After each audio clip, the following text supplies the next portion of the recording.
আসসালামু আলাইকুম সম্মানিত দর্শক শ্রোতা সবাই কেমন আছেন? আশা রাখি সবাই ভালো আছেন। মহার্ঘ ভাতা যে সরকারি কর্মচারীদের দেওয়া হবে এতে বাড়তি ব্যয় হবে ৭,০০০ কোটি টাকা। সেজন্যই অন্তর্বর্তী সরকারের যে উপদেষ্টাগণ রয়েছে এটিতে যৌক্তিক মনে করতেছে না অনেকেই যে মহার্ঘ ভাতা বাড়তি ব্যয় যে হবে ৭,০০০ কোটি টাকা। আর এটি সম্পর্কে অনেক পত্রিকায় বিগত অনেক পোস্ট করা হয়েছে যে আগামী ৩০ দিনের মধ্যে মহার্ঘ ভাতা দেওয়া হবে। এখানে বিস্তারিত কি বলা হয়েছে যে ৭,০০০ কোটি সম্পর্কে সকল কিছু আজকে আপনাদের মাঝে জানিয়ে দেওয়ার চেষ্টা করব। আশা করি ভিডিওটি মনোযোগ সহকারে শেষ পর্যন্ত দেখার চেষ্টা করবেন। আর মহার্ঘ ভাতা যখনই আপডেট নোটিশ পাবেন সবার আগে আমাদের চ্যানেলটিতে পেয়ে যাবেন।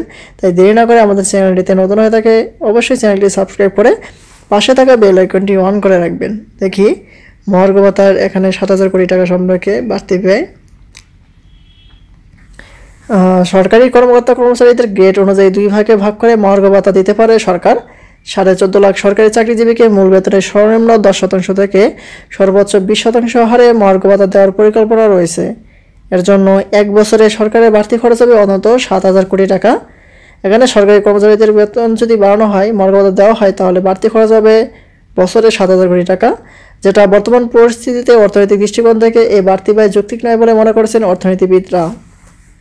অর্থ মন্ত্রণালয়ের কর্মকর্তারা জানান, জাতীয় বেতন স্কেল 2015 আওতাভুক্ত কর্মকর্তা কর্মচারীদের মহার্ঘ ভাতা সংস্থানের বিষয়ে পর্যালোচনা করতে গঠিত ইতিমধ্যে একটি বৈঠক করেছে। কমিটির আহ্বায়ক প্রধান উপদেষ্টার মুখ্য সচিবের সভাপতিত্বে অনুষ্ঠিত বৈঠকের ভিত্তিতে মহার্ঘ ভাতা দিতে ব্যয়ের পরিমাণ নির্ধারণ করেছে অর্থ বিভাগ।